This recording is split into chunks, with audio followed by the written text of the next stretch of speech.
नमस्कार विद्यार्थी मित्रांनो, पार्थ कॉम्पिटिटिव्ह फोरमच्या ऑनलाईन फ्री लर्निंग एज्युकेशन मध्ये तुमचं या ठिकाणी स्वागत करतो। खुशखबर आनंदाची बातमी आलेली आहे। तुम्हाला माहित आहे, राज्य सरकारने आपले देवेंद्र फडणवीस यांनी महत्त्वाची घोषणा केलेली आहे। विद्यार्थ्याच्या इतिहासामध्ये अतिशय महत्त्वाची आनंदाची बातमी, 70,000ची नोकर भरती होणार आहे। 70,000ची, आणि याच्यामध्ये सर्वात महत्त्वाचं म्हणजे 20,000ची नोकर भरती एमपीएससी मार्फत भरती होणार आहे।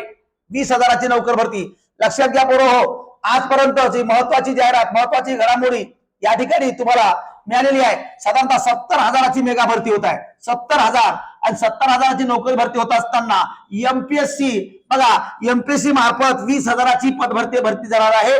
आणि यासाठी नवीन प्रोसेस करण्यासाठी सरकारनं विविध अजेंडा आखला गेलेला आहे। बघा, आता मला सांगा, एवढ्या प्रकारची जर जाहिरात तुमच्यासाठी आलेली असेल तर जे काही झोपलेले असेल आणि किंवा मग काही लोकांनी झोपेचं सोंग घेतलं असेल, त्या पोरांना कळकळीची विनंती आहे की तुम्ही जागे व्हा रे बाबा। आता मला सांगा, 20,000 जर एमपीएससी मार्फत जर भरायचं असेल तर एका पदाला 14 पद घेतात, एका जागेसाठी 14 विद्यार्थी घेतात, म्हणजे साधारणतः 2,80,000 इथपर्यंत जागा आहे। 2,80,000 पदाची भरती या ठिकाणी एमपीएससी मार्फत होणार आहे। आणि एमपीएससी मध्ये तुम्हाला माहित आहे विविध डिपार्टमेंट जोडलेले आहे। या ठिकाणी तलाठी पद भरती सुद्धा आपल्या एमपीएससी मार्फत होण्याचं सरकारनं ठरवलेलं आहे। या प्रकारचं परिपत्रक सुद्धा आलेलं आहे। आणि बाकीच्या इतर सुद्धा सरळ सेवा भरती, इतर भरती सुद्धा एमपीएससी मार्फत होण्याचं आयोजन सरकार करत आहे। त्यामुळे विद्यार्थी मित्रांनी आता जबाबदारीनं, म्हणजे 70,000 ही जागा आणि 20,000ची ही जागा, यासाठी आपण जबाबदारीनं तयारी केली पाहिजे। सरकारचं ध्येय धोरण काय आहे बघा, सरकारनं पत्रक काढलं बघा। राज्याच्या इतिहासातली सर्वात पद्धती बघा, नव्या पद्धतीने भरती होणार आहे। बघा, राज्यात 70,000ची नोकर भरती होणार आहे आणि नव्या पद्धतीने भरती होणार आहे। म्हणजेच काय, भरतीची पद्धत बदलणार आहे। आता एमपीएससी पूर्व परीक्षा, मुख्य परीक्षा राहणार आहे की नाही आहे हे आणखी ठरायचं आहे, की फक्त डायरेक्ट परीक्षेतून तुमची परीक्षा होणार आहे का, हे आपल्याला ठरवायचं आहे। समजा तलाठी असेल किंवा सरळ सेवा भरती असेल की एकच परीक्षा ठेवायची का, किंवा मग एकाच परीक्षेला मराठी इंग्रजी पूर्व परीक्षेला ठेवायचं का, याच्यावर विचार विमर्श चालू आहे। म्हणून भरतीमध्ये बरेचसे बदल होणार आहे। यूपीएससी मध्ये बरेचसे बदल झाले आहे, तसेच एमपीएससी सरकार बराचसा बदल करणार आहे। 20,000 पदे आजपर्यंत महाराष्ट्राच्या इतिहासात कधीच आलं नाही आहे, आणि ते एमपीएससी मार्फत होणार असं मुख्यमंत्री देवेंद्र फडणवीस यांनी सांगितलेलं आहे। बघा,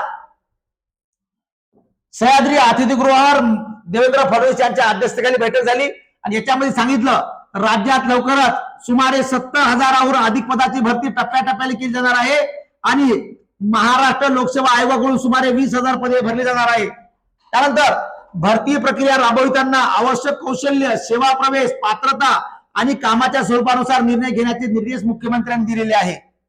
आता बघा, कोणत्या भरतीसाठी कशा प्रकारची पात्रता असेल, त्याचबरोबर कोणत्या भरतीसाठी कशा प्रकारचा पेपर पॅटर्न असेल, त्याचबरोबर भरतीचे काय नवीन नियम आहे, तर या प्रकारचे नियमावली तयार केले जाईल आणि लवकरात लवकर पदभरती केली जाईल। त्यामुळे विद्यार्थी मित्रांनो बघा, आजपर्यंत महाराष्ट्राच्या इतिहासात तुम्हाला माहित असेल कधीच 20,000 पद भरले गेले नाही रे, ते पण एमपीएससी मार्फत। हा भूतो न भविष्यती इतिहास आहे आणि या इतिहासाचे तुम्ही साक्षीदार राहणार आहे। त्यामुळे जे काही मित्र मैत्रिणी असेल त्या सर्वांना हात जोडून नम्र विनंती आहे की आपल्या गावाकडे असतील, खेड्याकडे असतील, कुठेही असतील, आई वडिलांच्या अशा अपेक्षा पूर्ण करण्यासाठी पोरांनो, एक नोकरी, एक पद फार महत्वाचं आहे। आयुष्यात जर सगळ्यात काही महत्वाचं असेल तर वेळ महत्वाची आहे, वय महत्वाचं आहे आणि पद महत्वाचं आहे। आणि यामुळे तुम्हाला ही आलेली संधी आहे, त्यामुळे तुम्ही या संधीचं सोनं केलं पाहिजे। बघा पोरांनो, आई वडिलांचे फार प्रामाणिक कष्ट असतात आणि या कष्टाचा चीज तुम्ही केला पाहिजे। मित्र मैत्रीण, आई बाप, इकडे नातेवाईक सगळं बंद करा रे। बिनकामाचे मित्र, बिनकामाच्या मैत्रिण्या, बिनकामाचे नातेवाईक, बिनकामाचे लग्न समारंभ, इतर वाढदिवस, ते इकडचा तिकडचा विविध कार्यक्रम तुम्ही बंद करा आणि फक्त एकच लक्ष ठेवा की मिशन स्पर्धा परीक्षा। आणि आता लक्षात घ्या, अभी नाही तो कभी नाही। लक्षात घ्या, जर याच्यात जर चुकला तर कायमचा मुकला। लक्षात घ्या, हे कायम लक्षात घ्या।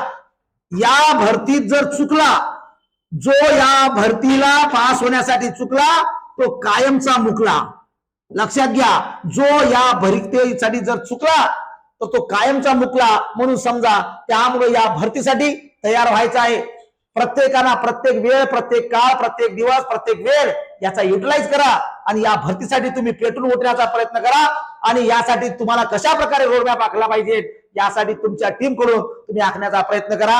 आणि या प्रकारची तमाम महाराष्ट्रातील विद्यार्थ्यांना माझं आव्हान आहे की विद्यार्थी मित्रांनो, तुम्ही 12वी जरी पास असाल तरी होणाऱ्या कोणकोणत्या पदभरती आहे त्यानुसार शासन काय ठरवणार आहे पात्रता हे आपल्याला माहित नाही आहे। त्यामुळं या संपूर्ण भरतीचा प्रामाणिकपणे तुम्ही अभ्यास करा आणि यासाठी तुम्हाला सर्वांना पार्थ कॉम्पिटिटिव्ह फोरमतर्फे खूप खूप शुभेच्छा।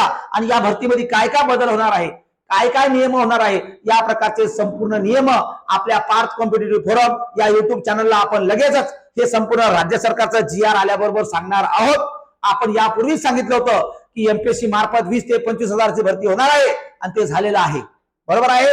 तर विद्यार्थी मित्रांनो, या प्रकारचे विविध व्हिडिओ आणि माहिती जाणून घेण्यासाठी आपल्या या चॅनलला तुम्ही सबस्क्राईब करा आणि माहिती सगळ्या मिळून घ्या। तोपर्यंत धन्यवाद। जय हिंद, जय महाराष्ट्र।